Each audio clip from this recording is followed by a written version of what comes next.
বিসমিল্লাহির রহমানির রহিম। আসসামাই ওয়াত তারেকে, আকাশের কসম। তারেক মানে রাত্রে আগমনকারীদের কসম, রাত্রে যারা আগমন করে। এখন আল্লাহ বলে, দেখেন কি বলে আল্লাহ, অমা আদরাকা মাত তারেক, কে আপনাকে জানাবে যে রাত্রে আগমনকারী কে, রাত্রে কে আগমন করে, কে জানাবে আপনাকে? আল্লাহ নিজে বলেন, নাজমুস সাকেব, উজ্জ্বল নক্ষত্র, এরা রাত্রে আগমন করে। তো রাত্রে আগমন করে নকশানাল বডিতে সবই, অনেক প্রাণীরা রাত্রে আগমন করে যারা দিনে বের হয় না। তারপরে গ্রহ নক্ষত্রের রাত্রে আগমন করা, এটা একটা বিশাল বড় জিনিস। তো আল্লাহ বলেন, আকাশের কসম, রাত্রে আগমনকারীদের কসম, হে রাসূল কে জানাবে আপনাকে রাত্রে আগমনকারী কারা? তারা হলো উজ্জ্বল নক্ষত্রসমূহ। ইনকুল্লু নাফসে, শপথ করে আল্লাহ কি বললেন? ইনকুল্লু নাফসাল্লাম্মা আলাইহা হাফেজ, নিশ্চয়ই প্রত্যেক মানুষের উপরে আছে আল্লাহর পক্ষ থেকে সংরক্ষণকারী, তার পাহারাদার, ওয়ার্ডার। প্রত্যেকটা মানুষের কাছে হাফেজ মানে সংরক্ষণকারী আছে। হাফেজের কারা?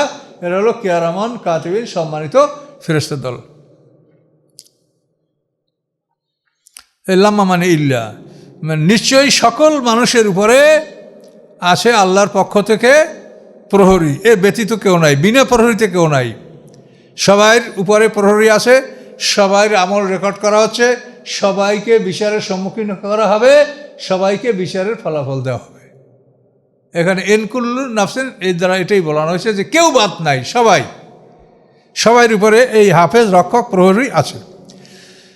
ফালিয়ানজুরুল ইনসানু মিম্মা খুলেক, মানুষ যেন দেখে যে কি হতে তাকে সৃষ্টি করা হয়েছে। কি হতে, এটা আপনি দেখলে অনুসন্ধান পাবেন যে আদমকে মাটি হতে, তারপর আদম থেকে হাওয়া সৃষ্টি করলেন জান্নাতে। এই দুটো মানুষ সৃষ্টি হওয়ার পরে আমাদের যে পানি, মাটি, আগুন, বাতাস আদের মধ্যে ছিল, এটাকে আল্লাহ বীর্যে রূপান্তরিত করে দিলেন। সেই বীর্যের ধারা পৃথিবীতে আল্লাহ ছড়িয়ে দিলেন। তার মাধ্যমে আমরা প্রত্যেকটা মানুষ পিতার পিঠ থেকে আমরা জন্মগ্রহণ করছি। পৃথিবীর প্রত্যেকটা মানুষ তার পিতার পিঠ থেকে জন্মগ্রহণ করে। আমি আমার পিতার থেকে আসি, আমার পিতা আমার দাদার থেকে আসে, এইভাবে প্রত্যেকটা মানুষ তার পিতার থেকে আসে। এবং আমাদেরকে আল্লাহ তাআলা প্রথম প্রশ্ন করলেন, আলাস্তু বিরাব্বিকুম, এই প্রশ্নের পরে আমাদেরকে পিতার পিঠেই কবর দেওয়া হয়েছে। পিতার থেকে বের করা হয়েছিল আর পিতার পিঠেই কবর দেওয়া হয়েছিল। এখন আল্লাহ বলেন, ফালিয়ানজুরুল ইনসানু মিম্মা খুলেক, মানুষ যেন দেখে কি হতে তাকে সৃষ্টি করা হয়েছে।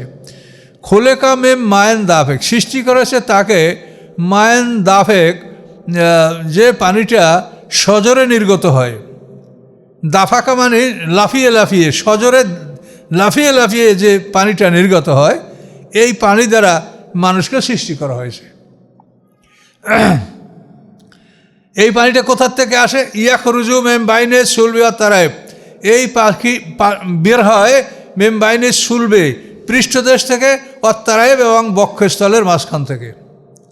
এই পানিটা দুদিক থেকে আসে, একটা হলো পিতার পৃষ্ঠ থেকে লাফাতে লাফাতে আসে, আর একটা মায়ের এই বক্ষস্থল থেকে সবেগে এটা বেরিয়ে জরায়ুতে অবস্থান নেয়। এই দুইটা যখন একটার সাথে আরেকটা সম্মিলিত হয়, নুতফাতে নামসাজ, তখন মানুষের জন্ম সূচনা হয়। এটা আপনারা সবাই বুঝতেছেন, কিন্তু আল্লাহ এটা কোরআনে ভাবে বলে দিয়েছে।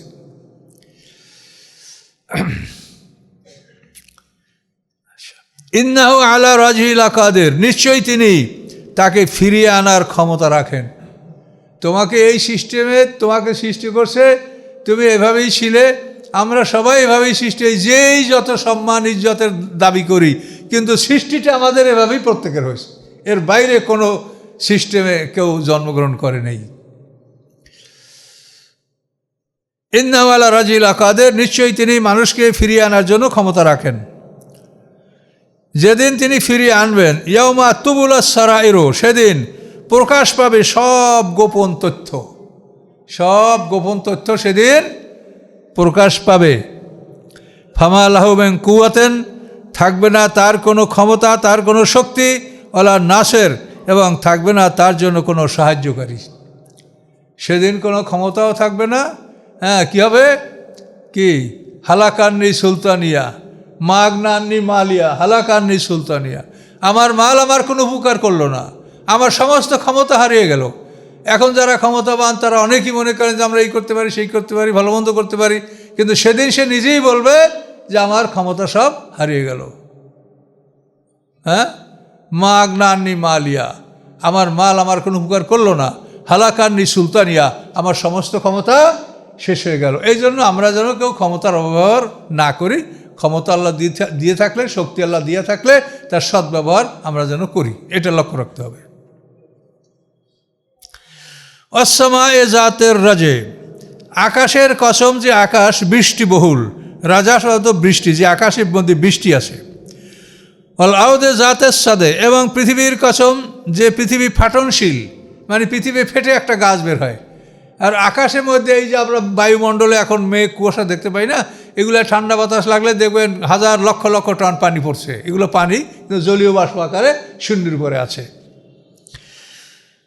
তো বৃষ্টিবহুল আকাশ এবং ফাটনশীল পৃথিবীর কসম, কসম করে আল্লাহ কী বলছে? ইন্নাহুলা কাউরুন ফাসল, নিশ্চয়ই এই কোরআন হলো একটা ফয়সালাকারী বাণী, চূড়ান্ত বাণী, সত্য এবং মিথ্যার মধ্যে পার্থক্য সৃষ্টিকারী একটা বাণী, ফয়সালাকারী বাণী।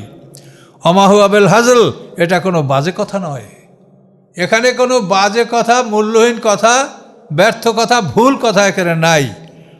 ইন্নাম ইয়াকিদুনা কায়দা, তারা ষড়যন্ত্র করে, কঠিন ষড়যন্ত্র। ও আকিদু কায়দা, আমিও ষড়যন্ত্র করি, কঠিন ষড়যন্ত্র। ইভেন আসলে আমাকে পোড়াইয়া মারবে, ষড়যন্ত্র করছিল না? পেরেছে।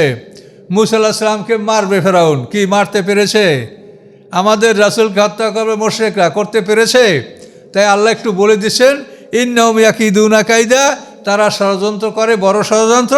ও আকিদু কায়দা, আমিও ষড়যন্ত্র করি। এখন আরো আল্লাহর পক্ষে ষড়যন্ত্র শব্দ না ব্যবহার কারণে কৌশল শব্দ ব্যবহার করেন, যে আমিও তাদের ষড়যন্ত্রের বিরুদ্ধে কৌশল অবলম্বন করি। কাজে আমার কৌশলের সামনে তাদের কোনো কৌশল টিকে না। আবরান ফাইন্না মুবরিমুন, আল্লাহ বলে ওরা মোহাম্মদ সাল্লামকে হত্যা করার সিদ্ধান্ত নিয়েছে, তো আমিও সিদ্ধান্ত নিয়েছি। আমি সিদ্ধান্ত নিয়েছি তাকে আমি মদিনায় পৌঁছে দেবো, আর ওরা সিদ্ধান্ত নিয়েছে মোহাম্মদ সাল্লামকে আজ রাতে হত্যা করবে। এখন কার কৌশল কার্যকারী হলো? আল্লাহ এটাই বলেন, ও আকিদু কায়দা ফামাহিলুল কাফিরিনা আমহিলহুম রুয়াইদা, আপনি অবকাশ দেন কাফেরদেরকে, ওকে ঢিল দেন, কিছু বলেন না, সময় দেন। আমহিলহুম রুয়াইদা, ঢিল দেন ওদেরকে অল্প সময়ের জন্য, অল্প সময়ের জন্য ঢিল দেন, এরপরই আমি পাকড়াও করছি। তার কারণ পরকালে একটা দিন 1000 বছরের সমান। কাজে এখন 62 বছর বাঁচলে 1.5 ঘন্টা। কাজে আপনি একটু ঢিল দেন, তারপরে আমি ওদেরকে পাকড়াও করছি। আমরা সূরা আলা 30তম পারা থেকে আমরা 87 নম্বর ইনশাআল্লাহ আমরা আলোচনা করব। আউযু বিল্লাহি মিনাশ শাইতানির রাজিম, অভিশপ্ত শয়তান হতে আল্লাহর আশ্রয় কামনা করছি। বিসমিল্লাহির রহমানির রহিম, রহমানুর রহিম আল্লাহর নামে শুরু করছি। সাব্বিহিসমা রাব্বিকাল আলা, পবিত্রতা ঘোষণা করুন আপনার শ্রেষ্ঠ রবের নামের। যে আমাদের শ্রেষ্ঠ রব, তার যে নাম, এই নামগুলি সব পবিত্র, এর মধ্যে কোনো শিরক নাই, শিরক মুক্ত। তো পবিত্রতা ঘোষণা করার অর্থ হচ্ছে যে পৃথিবীতে বহু মানুষ মুখে বলে যে আমরা আল্লাহকে মানি, অথচ তারা বলে আল্লাহর পুত্র আছে, আল্লাহর কন্যা আছে। এটার থেকে আল্লাহ পবিত্র। কাজে আল্লাহকে পবিত্র হিসেবে ঘোষণা করতে হবে। আল্লাহকে মানি আর মধ্যে তার ছেলে আছে, মেয়ে আছে, কন্যা আছে, এগুলো তো বললে হবে না। তো পবিত্রতা ঘোষণা করুন আপনার শ্রেষ্ঠ রবের নামের। তিনি, তার পরিচয়টা কি? আল্লাযী খালাকা ফাসাওয়া, যিনি সৃষ্টি করেছেন, অতঃপর সুষম করেছেন, বরাবর করেছেন, যথাযথ করেছেন। সৃষ্টিটাকে তিনি অসম্পূর্ণ রাখেন, এটাকে পরিপূর্ণতা দান করছেন, সুন্দর করে সৃষ্টি করছেন। যেভাবে করা দরকার সেভাবেই সুন্দর করে তিনি সৃষ্টি করছেন। দেহটাকে কিভাবে সাজাতে হবে, হাত পা চোখ কান নাক অঙ্গ প্রত্যঙ্গ, মানে সব কিছুই একটি মানে সুন্দরভাবে সেট করেছেন, যেটা আমার সাথে একজন ডাক্তার ভালো বলতে পারবেন যে ভিতরে কোথায় হৃৎপিণ্ডটা ফিট করলে ভালো হয়, কোনখানে তারপর লিভার, কোনখানে হার্ট, তো এইভাবে কোনটা কি, কোন জায়গায় কোনখানে কিডনি, এই যে একটা মানে অ্যারেঞ্জমেন্ট, এটাকে বলা হয়েছে ফাসাওয়া। যে সব সুন্দর সুঠাম করে এই মানব দেহে তিনি স্থাপন করেছেন। এটা তার কুদরত। আল্লাযী কাদ্দারা ফাহাদা, অতঃপর তিনি নির্ণয় করেছেন। কাদ্দারা বলতে একটা জিনিসে আন্দাজ করা, পরিমাণ। তিনি পরিমাণ নির্ধারণ করেছেন। ব্যাপক কথা। পরিমাণ, আর কিসের পরিমাণ? খাবার পরিমাণ, হায়াতের পরিমাণ, আয় উপার্জনের পরিমাণ, সব জিনিসে একটা পরিমাণ, যে কি পরিমাণ আমি কোনটা লাভ করব, এই পরিমাণটা তিনি নির্ধারণ করেছেন। পরিমাণ নির্ধারণ, কাদ্দারা শব্দ অর্থ পরিমাণ নির্ধারণ করা। এখন এই পরিমাণ বলতে জীবনের মানে যতগুলো অ্যাসপেক্ট আছে সব দিকগুলোই আপনি প্রত্যেকটারই পরিমাণ এটা আল্লাহ তাআলা নির্ধারিত করেছেন। ফাহাদা, অতঃপর তাকে পথ প্রদর্শন করেছেন যে তোমাকে কোন পথে চলতে হবে, কোন পথে চললে তুমি মুক্তি পাবে, এই পথ তিনি দেখিয়েছেন। ফাহাদা। ওয়াল্লাযী আখরাজাল মারআ, যিনি উৎপন্ন করেছেন মারা, পেচুরেস মানে তৃণভূমি, পশু চরার ভূমি, মারা। তো এই পশু চারণ ভূমি এটা আল্লাহর সৃষ্টি। পৃথিবীতে বিশাল অঞ্চল নিয়ে এই পশু চরার জন্য আল্লাহ চারণভূমি সৃষ্টি করে রেখেছেন। এমন এমন পৃথিবীর দেশ আছে যারা পশুপালনই তাদের জীবনের সব কিছু, এর উপর দিক তাদের সব কিছু হয়। এই চারণভূমিগুলি আল্লাহ সৃষ্টি করছেন। এগুলিতে আমাদের মতো অন্য অন্য ফসল যেরকম আমরা চাষ করি তাহলে আমাদের কষ্ট হতো, তো আল্লাহ তাআলা এই চারণভূমিটাকে আল্লাহ সৃষ্টি করেছেন সহজভাবে, আল্লাহ আমাদের সৃষ্টি করে দিয়েছেন। আর এই পশুগুলি, এই আল্লাহর সৃষ্টি চারণভূমিতে যে পশুগুলি চরে, এই পশুর উপরে জাকাত হবে। আর যদি আপনি পশুকে নিজে খাদ্য কিনে খাওয়ান, তো সেভাবে আপনি যত পশু পুষবেন তার উপরে জাকাত হবে না। এটাকে বলা হয় আরবি ভাষায় সায়মা এবং আলুফা। সায়মা হলো মানে আল্লাহর সৃষ্টি করা চারণভূমিতে যে পশুগুলি চরে এগুলো সায়মা, এগুলোর উপর জাকাত হবে। আর যেগুলো আপনার একটা ফার্ম আছে, এখানে আপনি পশুগুলি খাদ্য কিনে খাওয়াচ্ছেন, এটাই আপনার পশু জাকাত হবে না। আপনি টাকাটা কীভাবে ম্যানেজ করছেন, যদি এটা আপনার ব্যবসার খাতে টাকা হয় বা ব্যবসার বাণিজ্যের টাকা হয় তাহলে সেটা জাকাত হবে, এটা অন্য কথা। কিন্তু এই পশুর উপরে আপনার জাকাত হবে না। যে বকরি 40টা একটা, গরু মহিষ 30টা একটা, ঘোড়া প্রত্যেক ঘোড়া এক এক দিনার, তারপর উঠে 5টা থেকে জাকাত ছিল, এগুলি আপনি আলুফা অর্থাৎ যে পশুগুলিকে আপনি খাদ্য কিনে খাওয়াবেন সেই পশুর উপরে এই জাকাতটা আসবে না। আর যদি এই যে আল্লাহ যে মারা, তিনি চারণভূমি সৃষ্টি করেছেন, এই চারণভূমিতে যদি পশু চরে এটাকে আরবি ভাষায় বলা হয় সায়মা, তো এই পশুর উপর জাকাত হবে। আল্লাহ বলেন ফাজালাউ গুসান আহওয়া, অতঃপর তিনি করেন উহাকে শুকনো খড়কুটা, আহওয়া কালো, শুকনো খড়কুটা কালো, মানে যার কোনোই মূল্য থাকে না। এভাবেই আল্লাহ তাআলা চারণভূমিগুলিকে আবার গ্রীষ্মকালে এগুলোকে আল্লাহ তাআলা নিঃশেষ করে দেন, আবার বর্ষাকালে আবার নূতন করে এগুলো সৃষ্টি হয়। গুসান আহওয়া, গুসান মানে খড়কুটা, আহওয়া মানে কালো। তিনি করেন উহাকে কালো খড়কুটায় পরিণত। আল্লাহ বলেন সানুক্রিউকা ফালা তানসা, অচিরেই আমি আপনাকে পড়িয়ে দেব, আপনি তা ভুলবেন না। আল্লাহ তাআলা রাসূলকে জিবরিল আমিনের মাধ্যমে তা পড়াতেন, এটা তার মনে হয় যেন এই সিনার মধ্যে এনগ্রেভড হয়ে যাওয়ার মতো, পাথর খোদার মতো। এটা মানে কখনো আনইরেজেবল, এটা মুছবে না সিনাতে, ভুলতেই পারে, ইচ্ছা করলেও বলতে পারবেন না তিনি। এটা যদি আল্লাহ রাসূল ইচ্ছা করেন যে আমি এটা ভুলে যাব, তাও তিনি ভুলতে পারবেন না। আল্লাহ বলেন সানুক্রিউকা, আমি আপনাকে পড়িয়ে দেব, শিখিয়ে দেব, ফালা তানসা, আপনি তা ভুলবেন না।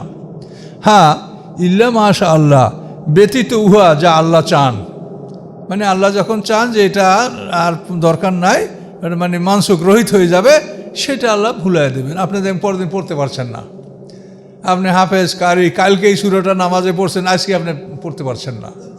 এরকম সাহাবায়ে কেরামরা বহু শিকায়ত করছি, ইয়া রাসূলুল্লাহ এই সূরাটা আমি কালকে পড়ছি, আজকে আর কিছুই বলতে পারছি না। আল্লাহ ওটাকে ভুলিয়ে দিয়েছে। রহিত করা এবং ভুলিয়ে দেওয়া। রহিত করা হলো যেটা আয়াতটা হয়তো বিদ্যমান আছে কিন্তু তার আদেশটা রহিত, আর ভুলিয়ে দেওয়া হলো মানে ওই আয়াতটাই আপনার মনেও নাই, কোরআনেও নাই, এটা হলো ভুলিয়ে দেওয়া। মা নানসাক মেন আয়াতেন আও নুনসিহা, এই নাসাক হলো রহিত, আর ভুলিয়ে নুনসিহা মানে ভুলিয়ে দেওয়া, দুইটাই কোরআনে বলা আছে। যেমন লা তাকরাবুস সালাতা ওয়া আনতুম সুকারা, এটা কোরআনে আছে কিন্তু এর বিধান বহাল নাই। তারপর এরকম ওসিয়তের অনেক আয়াত আছে কোরআনে, ওসিয়ত আল্লে আজওয়াজি মাতায়ের আল হাউল, যে স্ত্রীদের জন্য 1 বছরের ওসিয়ত করে যাবে, এটা কোরআনে কিন্তু আয়াতটা পঠিত পড়ার মতো আছে কিন্তু আদেশ নাই। এগুলোকে বলা হয় মানসুখ অর্থাৎ রহিত, অন্য একটা আয়াত দ্বারা এটাকে রহিত করা হয়েছে। তো আর ভুলে দেওয়া হলো যে ও আয়াতটার অস্তিত্বই কোরআনে নাই। তো দুইটা জিনিস, মা নানসাক মিন আয়াতেন আও নুনসিহা, আল্লাহ বলেন আমি একটা আয়াতকে রহিত করি না অথবা ভুলিয়ে দেই না। তাই ভুলিয়ে দেওয়া আর রহিত, বুঝতে পারছেন তো ব্যবধানটা? সানুকরি উকা ফালা তানসা, আমি আপনাকে পড়িয়ে দেব, আপনি ভুলবেন না। ইল্লা মাশা আল্লাহ, উহা ব্যতীত যা আল্লাহ ইচ্ছা করেন, আল্লাহ যে ইচ্ছা করেন সেটা আপনাকে হয়তো তেলাওয়াতটা ভুলিয়ে দেবেন। এই যে দেখেন, এই যে বেতেরের নামাজে যে আমরা কুনুতে নাজেলা, এটা অনেকে পড়েন কিন্তু আমরা পড়ি না। কিন্তু এই কুনুতে নাজেলার উপরে কিন্তু কোরআনে আয়াত নাজেল হয়েছিল। বীরে মাওনায় যখন 70 জন সাহাবী ওরা খুব নির্মমভাবে হত্যা করে ফেললো, এরপরে আল্লাহ রসুল ফজর নামাজ পড়ে যে নিয়মে আমাদের হাদিসের ভাইরা পড়েন, ঠিক ওইভাবেই ফজরের নামাজের রুকুর পরে রুকুর থেকে সোজা হয়ে দাঁড়ায় কুনুতে নাজেলা পড়ে সরাসরি সেজদায় চলে যাওয়া। তো এটা কিন্তু আরেকটা মশলা মনে রাখেন, যে আপনি নামাজ শুরু করছেন, এখন আপনি দোয়াই কুনুত পড়তে পারেন নাই, রুকু করে ফেলেছেন, এরকম যদি হয়ে যায়, এটা হতেই পারে। দোয়া কুনুত আপনি পড়েন নাই, রুকু করে ফেলেছেন, এই ক্ষেত্রে আপনি রুকু থেকে দাঁড়িয়ে সোজা হইয়া দোয়া কুনুত পরে সেজদায় যাবেন, দ্বিতীয়বার কিন্তু রুকু করবেন না। বুঝতে পারছেন মশলাটা? যে আপনি দোয়া কুনুত না পড়ে রুকু করে ফেলছেন, এখন রুকু থেকে দাঁড়াইয়া সোজা দোয়া কুনুতটা পরে আপনি সেজদায় যাবেন, আবার রুকু করবেন না।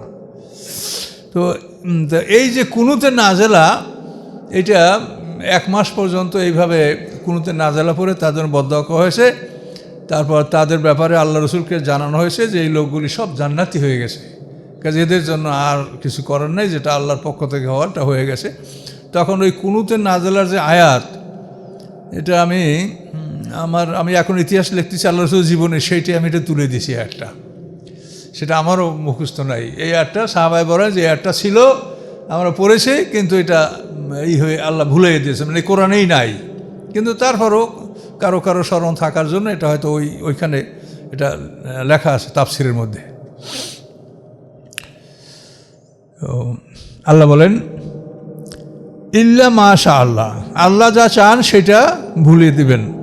ইন্নাহু ইয়ালামুল জাহরা ওমা ইয়াখফা, তিনি জানেন যা আছে প্রকাশ্যে এবং যা আছে গোপনে। প্রকাশ্যে গোপন আল্লাহর কাছে সমান, আর আমাদের কাছে মানে গোপন বিষয়টা সম্পূর্ণই অজানা, সম্পূর্ণ অন্ধকার। তিনি জানেন যা প্রকাশ্য এবং যা গোপন।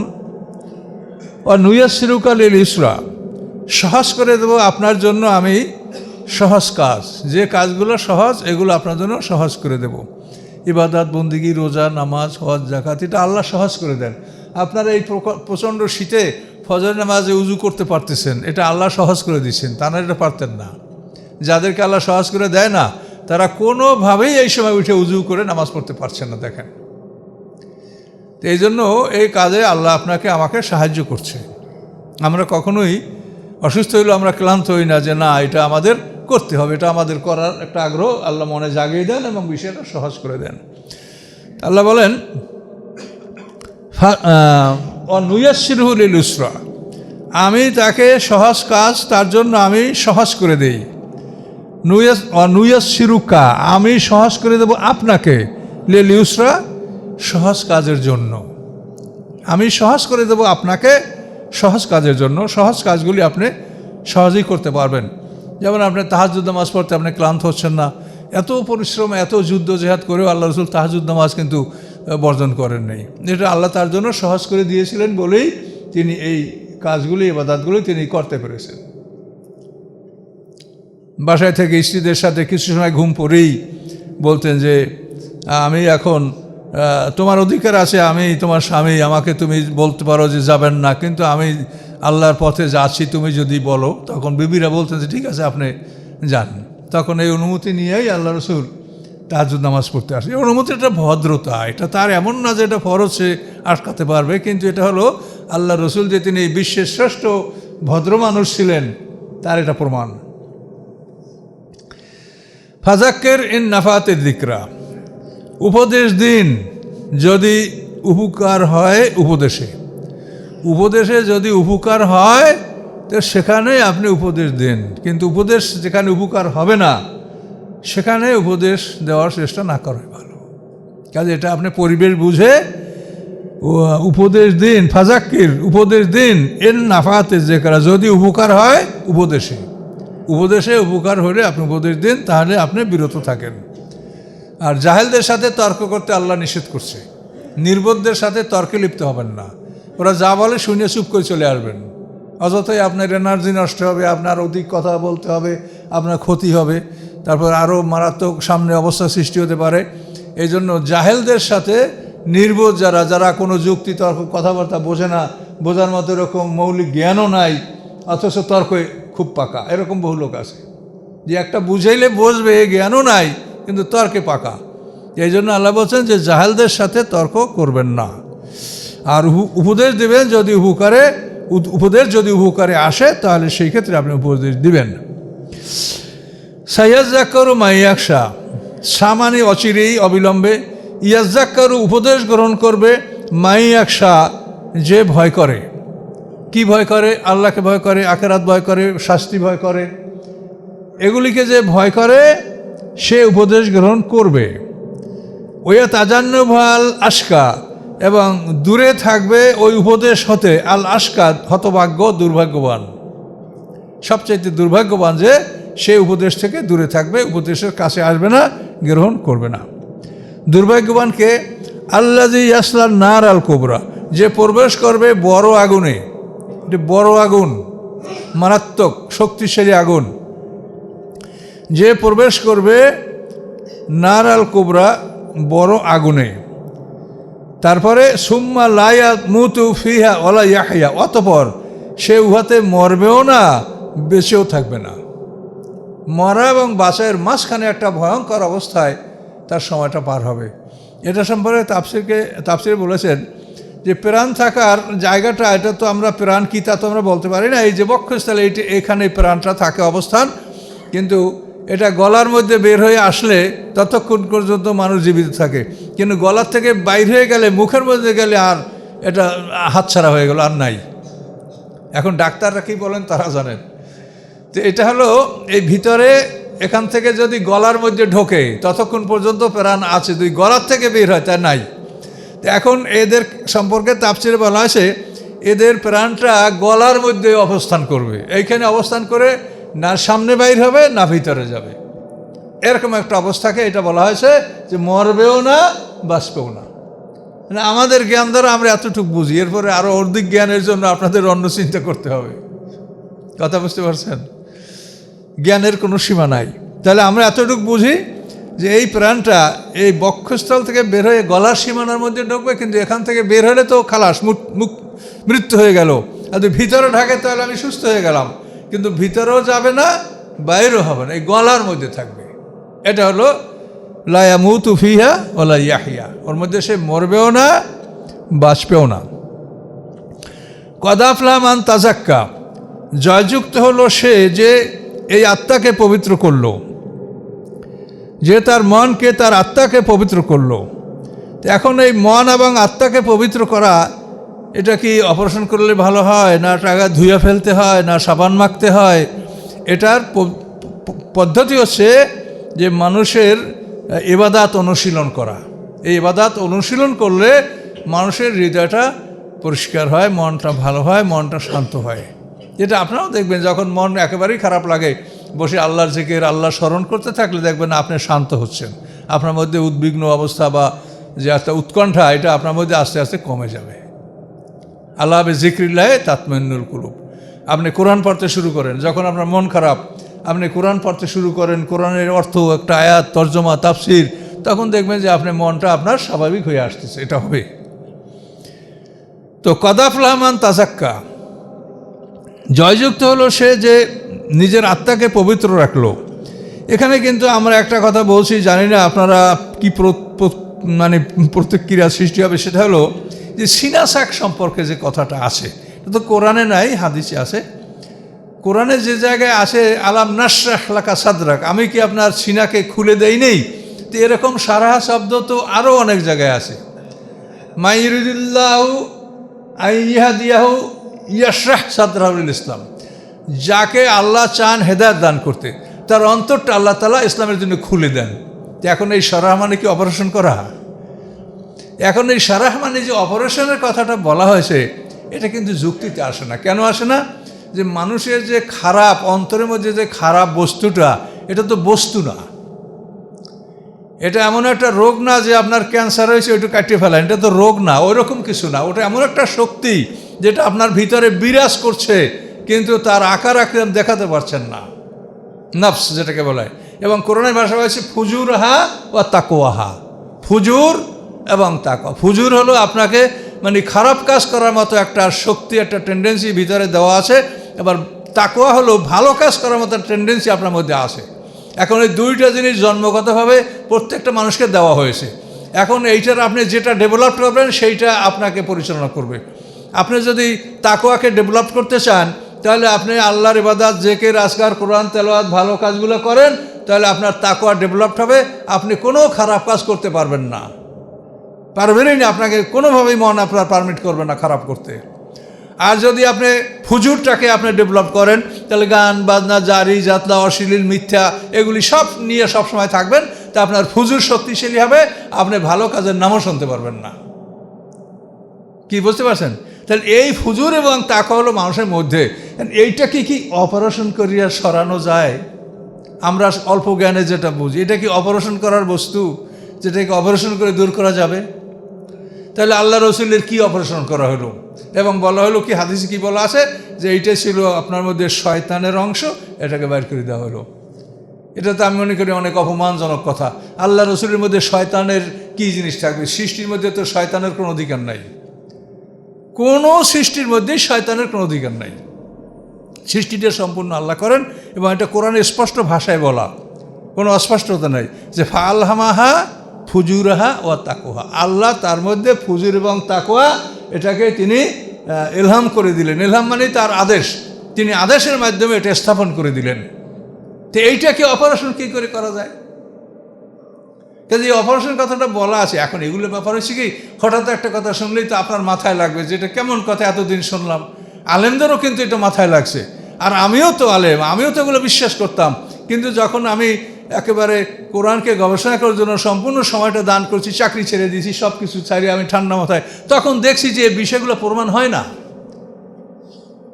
একটা লোক চুরি করে বা একটা লোক খারাপ কাজ করে, আপনি অপারেশন করে তারা ভালো করতে পারবেন? তাহলে আপনি অপারেশন করে কি আপনি বাইর করবেন সেটা বলেন।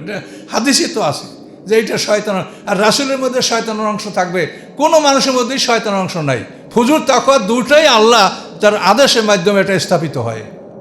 ফাআলহামাহা ফুজুরহা ওয়া তাকওয়াহা, এটা তো কোরআনে বলা আছে, না বলা থাকলে এটা মানে এরকম আমরা চিন্তা করতে পারতাম। অন্যান্য যারা বাতিল মতবাদ, তাদের মধ্যে অনেক মতবাদ আছে যে আল্লাহ হলো দুইজন, নাউজুবিল্লাহ মিন যালিক, ইয়াজদান আর আহারেমান। ইয়াজদান হলো যে ভালো করে, আর আহারেমান যে খারাপ করে। এই ইয়াজদান আর আহারেমান এই দুই আল্লাহর কায়েল, এরকম কিন্তু সম্প্রদায় আছে, তারা নিজেদেরকে মুসলমান মনে করে বা তারা ভেস্তে যাবে এই চিন্তা ভাবনা করে। এই চিন্তা কিন্তু আসে, কিন্তু এটা তো সম্পূর্ণ শিরক। এবং এইটা কিন্তু আপনারা তো উর্দু ভাষা বোঝেন, শহরের লোক, এটা কিন্তু অনেক সময় লোকের এরকম বলে যে রহমাতি ইয়াজদি, মানে ভালো যে করে তার রহমতে আমি এই কাজটা করতে পারছি। এটা কিন্তু অনেক ইমানদার লোকের এটা বলে রহমাতি ইয়াজদি, ইয়াজদান আর আহরেমান, ভালো কাজ করার আল্লাহ একজন, মন্দ কাজ করার আল্লাহ একজন। এইগুলা আকীদার ব্যাপার, এগুলো ভালো করে আপনাকে বুঝতে হবে যে ফুজুর এবং তাকওয়া দুটো আল্লাহ দিয়েছেন, দুটার ঔষধ দিয়েছেন, চিকিৎসা দিয়েছেন, কিন্তু এটার অপারেশন কোনো ব্যবস্থা নাই। এটা অপারেশন করে কেউ হটাতে পারে না, এটা সৃষ্টিগত জিনিস। তো এখন দেখেন, কদ আফলাহা মান তাজাক্কা, জয়যুক্ত হলো সেই যে এই আত্মাকে পবিত্র রাখলো। এখন পবিত্র রাখার জন্য আপনাকে যে সবচাইতে মনের পবিত্রতা হলো লা ইলাহা ইল্লাল্লাহ বললে আপনি আপনার শিরক থেকে পবিত্র হবেন, আর উজু গোসল করলে আপনার দেহ পবিত্র হবে। তা দেহ পবিত্র করার জন্য উজু গোসল এটা আপনি করতে হবে, করবেন। আর মন পরিষ্কার জন্য বলতে হবে লা ইলাহা ইল্লাল্লাহ। এই লা ইলাহা ইল্লাল্লাহ না বলা পর্যন্ত কোরআনে আল্লাহ বলছেন ইন্নামাল মুশরিকুনা নাজাসু, মুশরিকরা নাপাক। এই নাপাকের কি অর্থ? যে এই নাপাক হলো তারা লা ইলাহা ইল্লাল্লাহ না বলা পর্যন্ত তারা নাপাক, কিন্তু কোনো মুশরিকের দেহ কিন্তু নাপাক না। আপনি আপনার পাশে সিটে বা ট্রেনে একটা লোক হিন্দু, সে বসা আছে, গরম প্রচণ্ড, এখন তার গায়ের ঘাম আপনার গায়ে লাগতে পারে, বা তার গায়ের ঘামটা আপনার কাপড়ে লাগতে পারে। এখন আপনাকে কেউ নামাজ কি হবে কি হবে না? নামাজ হবে, এটা হবে না আপনি বলতে পারবেন না। ছুরি আদমি হালাল। একটা মানুষের ধরা ছোঁয়ার কারণে মানুষের দেহটা অপবিত্র না, হুকুমের অপবিত্র, যে সে মুশরিক এই জন্য সে নাপাক, কিন্তু এই জন্য তার ধরা ছোঁয়া। আপনি মুশরিকের ঘরে যদি নাস্তা পানি করেন, অনেক হোটেল দোকানদার চা পানি খাওয়াতে, এটা ওরা ধরে যে নাপাক হবে না।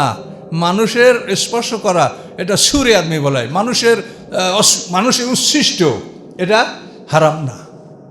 এটা মানুষ হিসেবে তার একটা সম্মান তার আছে, কিন্তু সে পবিত্র হবে, তার অন্তর পবিত্র হবে লা ইলাহা ইল্লাল্লাহ বলার মাধ্যমে, আর দেহ পাক হবে উজু গোসলের মাধ্যমে। এগুলো কিন্তু বোঝার জিনিস, এগুলো বুঝতে হবে।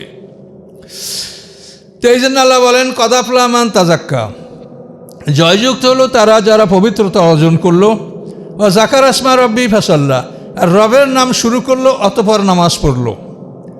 রবের নাম শুরু জিকির করলো অতঃপর নামাজ পড়লো। তো যাকারা ইসমা রাব্বি ফাসাল্লা, আমরা যে এইখানে জুমার নামাজ পড়তে আসি বা যে কোনো নামাজ পড়তে আসি, তার আজানের পরে যে আমরা স্মরণটা করি, এইটা যাকার আসমা, আল্লাহকে স্মরণ করা। আমি জোহরের নামাজ পড়বো, কিন্তু আসে মসজিদ ঢুকে আমরা চারিদিকে সুন্নাত পড়ছি। এটা হচ্ছে একটা যে একটা রিহার্সাল বা একটা ট্রায়াল, যে আমি সামনে আমাকে এই নামাজটা পড়তে হবে, সেই জন্য আমার মনটাকে, আমার মনের চাকাটা, নফসে আম্মারা, মনের চাকা, আমার মনটা যে বাম দিকে ঘুরছে, এইটাকে আমি নিউট্রাল করব, সোজা করব, তারপর আমি এটাকে ডানে নেব। একটা গাড়ি যদি আপনি গিয়ার চেঞ্জ করতে হয় তো নিউট্রাল করা লাগে না? এই নিউট্রাল, আপনাকে এই নফসটাকেও নিউট্রাল করিয়ে আপনি ওকে ডানে ঘুরাবেন। এই নিউট্রাল করার জন্য আজানের পরে কোনো কথা বলবেন না, জিকির, আজকার, কোরআন তেলাওয়াত অথবা সুন্নাত নামাজ যা কিছু করেন এগুলো মগ্ন থাকবেন, তাহলে আপনার ইঞ্জিনটা এটা নিউট্রাল হবে। তারপর আপনি ফরজ নামাজকে ডানে ঘুরাবেন আর আপনি তেল লোড করবেন। নামাজ কি আপনার গাড়ি যেরকম তেল ফুরে গিয়ে তেল লোড করে, নামাজ হচ্ছে আমাদের ওই আল্লাহর পক্ষ থেকে আল্লাহর ঘরে, এটা মোমেনদের জন্য এটা ফিলিং স্টেশন, যে এইখান থেকে আমরা তেল লোড করে আমরা বের হবো। তো তেল লোড করার সময় যদি আমরা আনমাইন্ড হই, যদি আমার গাড়ির যেটা যেখানে তেল ঢুকবে বা এটা যদি রেডি না থাকে, তাহলে তো আমরা তেল লোড হবে না। তো এই জন্য এই নামাজটা কিন্তু আসলে এটা হচ্ছে আমাদের একটা মানসিক প্রস্তুতির জন্য একটা তেল লোড করা। এই জন্য দেখেন ফজরের নামাজে আমরা লম্বা কেরাত পড়ি, তার কারণ সারা রাত্র আমরা ঘুমিয়েছিলাম, 8 ঘন্টা পর এখন আমার ওই ট্যাঙ্কি নাই, ট্যাঙ্কিতে খালি হয়ে তেল নাই, এই জন্য ফজরের নামাজে লম্বা কেরাত পড়তে হয়। আবার ফজর থেকে জোহর দীর্ঘ সময়, এই জন্য জোহরের নামাজেও লম্বা কেরাত পড়তে হয়। আসর এবং এশায় মধ্যম কেরাত পড়তে হয়, মাগরিবে ছোট কেরাত পড়তে হয়। আসর থেকে মাগরিবে 1 ঘন্টার ব্যবধান, এই সময় আপনার ট্যাঙ্কিটা খালি হয় নাই, এই জন্য মাগরিবে আপনি ছোটো কেরাত পড়েন। এই যে নামাজের সেটিংটা কীভাবে আছে, এটা চিন্তা করলে আপনি অবাক হয়ে যাবে। আপনি অনেক সময় মনে করেন যে এখন ইমাম সাহেব আল্লাহু আকবার বলে না কেন, ক্লান্ত লাগছে, কেরাত পড়তেই আসে, কেন পড়তেছে? যে ফজরের সময় আপনার ট্যাঙ্কি খালি, এই না পড়লে তো আপনার ট্যাঙ্কিতে ঢুকবে না তেল। কাজে এই জন্য এভাবে নামাজকে সেট করা হয়েছে। আর নামাজের পরে অবসর সময় আপনাকে আল্লাহর স্মরণে থাকতে বলা হয়েছে, তা নাহলে শয়তান আপনাকে কুমন্ত্রণা দিবে, একে আপনি ঠেকাতে পারবেন না। তো এখন দেখেন কদ আফলাহা মান তাজাক্কা, জয়যুক্ত হলো সে যে নিজেকে পবিত্র রাখলো। ওয়া যাকারা ইসমা রাব্বি এবং তার রবের নাম স্মরণ করলো, নাম স্মরণ করে তারপর নামাজ পড়লো। এখন যদি রবের নাম স্মরণ না করি আপনি নামাজ পড়েন, তা আপনার নামাজের মধ্যে আপনার অ্যাটেনশন হবে না। তার কারণ আপনি একটা ফ্যান যদি অফ করে দেন, অফ করে দেওয়ার পরে এটা তো বিদ্যুৎ সংযোগটা আপনি বন্ধ করছেন, কিন্তু ওটাকে নিউট্রাল হইতে তো আপনি ঘুরবে কতখানি সময়, ঘুরবে না? তো সেই ঘোরার সময় যদি আপনি ওকে সময় না দেন তাহলে তো সমস্যা। কাজেই আপনি এখন দুনিয়ার কাজকর্ম করি এসেই যদি নামাজে দাঁড়াই গেলেন, তাহলে তো আপনার ওই ফ্যানের মতো অফ করা ফ্যান আপনি অফ করছেন, কানেকশন বন্ধ করছেন। এই হাতটা উপরে উঠান কেন? আপনি একটা সুইচ উপরে করলে কানেকশন বন্ধ হয়, তাই না? তো এই জন্য এই যে তাকবীরে তাহরিমা, এটা মানে সুইচকে উপরে করে, এই সুইচ আপনার হাত দুইটা উপরে করিয়া আপনি বললেন আল্লাহু আকবার, এখন সব আমার হারাম। এর নাম কি? তাকবীরে তাহরিমা। তাহরিম মানে হারাম করা না? তো আমি যে তাকবীরের মাধ্যমে আমার জন্য সমস্ত কাজকর্ম হারাম করলাম, কি বুঝতে পারছেন? আমি যে কথার মাধ্যমে সমস্ত কাজকর্ম আমার জন্য আমি হারাম করলাম, সেটার নাম কি? তাকবীরে তাহরিমা। আমি যে বাক্যগুলো উচ্চারণ করে বললাম যে আমি হজ করব, আর কোনো আজে বাজে কাজ করব না, সেই বাক্যগুলোর নাম কি? এহরাম। দেখছেন, তাকবীরে তাহরিমা আর এহরাম একই মূল ধাতু থেকে নেওয়া হয়েছে। আবার এর থেকে মুহাররাম, সম্মানিত আত্মীয় স্বজনরা যারা সম্মানের যোগ্য তাদেরকে মুহাররাম বলা হয়, এই সম্মান। তাহলে আমরা রবের নাম জিকির করে তারপর নামাজ শুরু করব। এই জন্য এই সুন্নাতের ব্যবস্থা রাখা হয়েছে।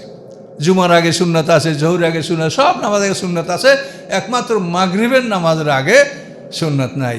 তো এই সময় যেহেতু মাগরিব নামাজ 3 রাকাত আর সুন্নাত 3 রাকাত হয় না, হবে জোর জোর হবে 2, 4, 6 এরকম হবে, মাগরিব 3। তো এই জন্য আবার এই সময়টা কিন্তু আসরের পর থেকে মাগরিব পর্যন্ত নফল নামাজ না পড়ে এই সময়টা কিন্তু ইবাদত, আল্লাহ জিকির, কোরআন তেলাওয়াত বা অন্য ধরনের জিকির আজকার এটা বেশি করতে বলা হয়েছে। 2টা সময়, এক হলো শবে সাদেকের পরে ফজরের সুন্নাত ছাড়া অন্য কোনো নফল নামাজ পড়তে উৎসাহিত করা হয় নাই। পড়লে জায়েজ হবে বা সওয়াবও হবে না তা বলা যাবে না, কিন্তু এটাকে উৎসাহিত করা হয়নি। এখানে উৎসাহিত করা হয়েছে যে এই সময় তুমি কোরআন তেলাওয়াত, আল্লাহর জিকির, অন্য সব এগুলি করো। তো আল্লাহ বললেন কি? জাকার আসমা রব্বি ফাসাল্লাহ, রবের নাম স্মরণ করলো, তারপর পরপরই সে নামাজ। এই ফা শব্দটা আপনি যদি পরপর বলেন তাহলে এটা এই অর্থটা হবে। ফা মানে ফায় তাকিবি বলে, তাকিবি মানে গোড়ালি, মানে পায়ের গোড়ালি, যেরকম একজনের আপনার পিছে একজনের আপনার গোড়ালি দেখে, আমি আপনার সামনে গোড়ালি দেখে, আকবর শব্দ অত গোড়ালি পিছে। তো রবের নাম স্মরণ করে এবং তারপরেই সে নামাজ আদায় করে। বাল তুসিরুন আল হায়াতাদ দুনিয়া, আল্লাহ বলেন না, বরং তোমরা দুনিয়ার জীবনকে প্রাধান্য দিচ্ছ। তুসিরুনা, প্রাধান্য দেওয়া, তুসিরুন আল হায়াতাদ দুনিয়া, তুমি দুনিয়ার জীবনকে প্রাধান্য দিচ্ছ। কীরকম? নামাজের আজান হয়ে গেছে, একামত হচ্ছে, তুমি দোকানদারি করছো, তুমি অফিস করছো, তুমি তোমার লেখা, তোমার কাজ, এটা তুমি করছো, তুমি নামাজ পড়বা, হ্যাঁ পড়বা না, একা পড়বা, একটু পরে পড়ি, কী হয়েছে, আসে তো ওই সময় আসে। এই তো এটা হলো আসারা, মানে প্রাধান্য দেওয়া। দুনিয়ার জীবনকে যে প্রাধান্য দেয়, আল্লাহ বলে নাই যে সে ইবাদত করে না, কিন্তু ইবাদত করে, কিন্তু প্রাধান্য দেয় দুনিয়ার জীবনকে। এটা যদি দেয় তাহলে কী হবে? বল তুসিরুনাল হায়াতাদ দুনিয়া, তোমরা প্রাধান্য দিচ্ছ দুনিয়ার জীবন। ওয়াল আখিরাত খায়রুন আবকা, অথবা আখিরাত এটা হচ্ছে উত্তম এবং চিরস্থায়ী। আবকা, যে কখনো ধ্বংস হবে না, চিরস্থায়ী। ইন্না হাযা লাফি সুহুফিল উলা, নিশ্চয়ই এই কথাগুলি পূর্ববর্তী আসমানি কেতাবে আছে। সুহুফে ইব্রাহিম ও মুসা, মুসা আলাইহিস সালামের কেতাবে আছে, ইব্রাহিম আলাইহিস সালামের কেতাবেও আছে এই কথাগুলি। কোন হইতে? এই কাযাফলামান তাজাক্কা হইতে। এখানে এটা হলো যে 14 নম্বর থেকে 19, এই 5টা আয়াত। এটার সানদুল হচ্ছে এই